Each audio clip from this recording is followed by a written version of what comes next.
বিশ্ব ফুটবলে প্রতিদিনই নতুন নতুন রেকর্ড তৈরি হচ্ছে। কেউ আলোচনায় আসছেন গোল করে, কেউ দুর্দান্ত অ্যাসিস্ট দিয়ে, আবার কেউ নিজের ব্যক্তিত্ব ও মূল্যবোধের কারণে। এবার সেই আলোচনার কেন্দ্রবিন্দুতে স্পেনের তরুণ সুপারস্টার লামিন ইয়ামাল। অস্ট্রিয়ার বিপক্ষে দুর্দান্ত পারফরম্যান্সের জন্য ম্যাচ সেরার পুরস্কার জিতেছেন ইয়ামাল। কিন্তু ম্যাচ শেষের পর পুরস্কার গ্রহণের সময় একটি বিষয় সবার নজর কেড়ে নিয়েছে।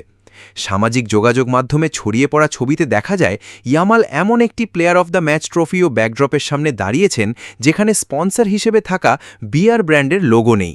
অনেকেই এটিকে ইসলামের প্রতি তার শ্রদ্ধা ও ধর্মীয় বিশ্বাসের প্রতিফলন হিসেবে দেখছেন। বিশ্বকাপে প্লেয়ার অফ দ্য ম্যাচ পুরস্কারের স্পন্সর বহু বছর ধরেই একটি আন্তর্জাতিক বিয়ার ব্র্যান্ড। সাধারণত ম্যাচ সেরা ফুটবলার সেই স্পন্সরের লোগো সহ ট্রফি ও ব্যাকড্রপের সামনে ছবি তোলেন।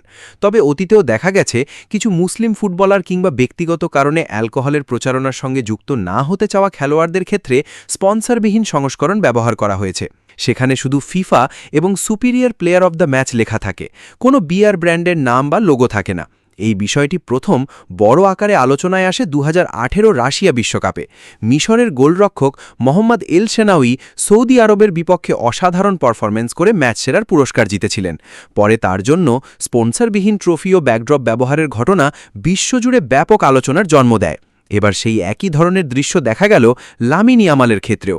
যদিও ফিফা এ বিষয়ে আলাদা কোনো আনুষ্ঠানিক বিবৃতি দেয়নি, তবে অনেক আন্তর্জাতিক গণমাধ্যম ও ফুটবল ভক্ত এটিকে খেলোয়াড়ের ব্যক্তিগত বা ধর্মীয় বিশ্বাসের প্রতি সম্মান প্রদর্শনের উদাহরণ হিসেবে দেখছেন। অন্যদিকে মাঠের পারফরম্যান্সেও ছিলেন দুর্দান্ত লামিন ইয়ামাল। অস্ট্রিয়ার বিপক্ষে শুরু থেকেই তার গতি, ড্রিবলিং এবং বল নিয়ন্ত্রণ ছিল অসাধারণ। একের পর এক ডিফেন্ডারকে কাটিয়ে তিনি তৈরি করেছেন গোলের সুযোগ। ম্যাচ জুড়ে একাধিক সফল ড্রিবলিং, নিখুঁত পাস এবং আক্রমণ ভাগে তার সৃজনশীলতা স্পেনকে এনে দেয় বড় সুবিধা। মাত্র অল্প বয়সেই তিনি প্রমাণ করে চলেছেন কেন তাকে ভবিষ্যতের ব্যালন ডিওর প্রতিযোগী হিসেবে বিবেচনা করা হচ্ছে। শুধু দক্ষতাই নয়, লামিন ইয়ামালের আরেকটি পরিচয় হল তার বিনয় এবং পারিবারিক মূল্যবোধ। মরক্কান মুসলিম পরিবারে বেড়ে ওঠা এই তরুণ ফুটবলার অতীতেও রমজান পালন, পরিবারের প্রতি শ্রদ্ধা এবং নিজের শিকড়ের প্রতি ভালোবাসার কারণে প্রশংসিত হয়েছেন।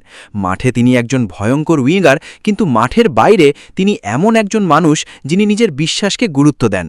বর্তমান ফুটবল বিশ্বে যেখানে বাণিজ্যিক স্পন্সরশিপের প্রভাব অনেক বেশি, সেখানে নিজের পারিবারিক মূল্যবোধ ধরে রাখা সহজ নয়। তাই অনেক সমর্থকের কাছে ইয়ামালের এই অবস্থান শুধু একটি ছবি নয়, বরং বিশ্বাস, পরিচয় এবং আত্মসম্মানের প্রতীক। তবে এটাও মনে রাখা জরুরি, কোনো খেলোয়াড়ের ব্যক্তিগত সিদ্ধান্তকে সম্মান করাই সবচেয়ে গুরুত্বপূর্ণ। ধর্মীয়, সাংস্কৃতিক কিংবা ব্যক্তিগত যে কারণেই হোক, নিজের নীতিতে অটল থাকার অধিকার প্রত্যেকেরই রয়েছে। একদিকে অসাধারণ ফুটবল, অন্যদিকে নিজের বিশ্বাসের প্রতি শ্রদ্ধা, এই দুইয়ের সমন্বয়ে আজ লামিন ইয়ামাল কোটি কোটি মানুষের ভালোবাসা অর্জন করছেন। আপনার কি মনে হয়, লামিন ইয়ামালের এই সিদ্ধান্ত কি তরুণ প্রজন্মের জন্য ইতিবাচক বার্তা বহন করে, নাকি এটি শুধুই একজন খেলোয়াড়ের ব্যক্তিগত পছন্দ? কমেন্টে অবশ্যই আপনার মতামত জানান। আর এমন আরও নির্ভুল ও তথ্যভিত্তিক ফুটবল বিশ্লেষণ পেতে স্পোর্টস বার্তা 24 চ্যানেলটি সাবস্ক্রাইব করতে ভুলবেন না।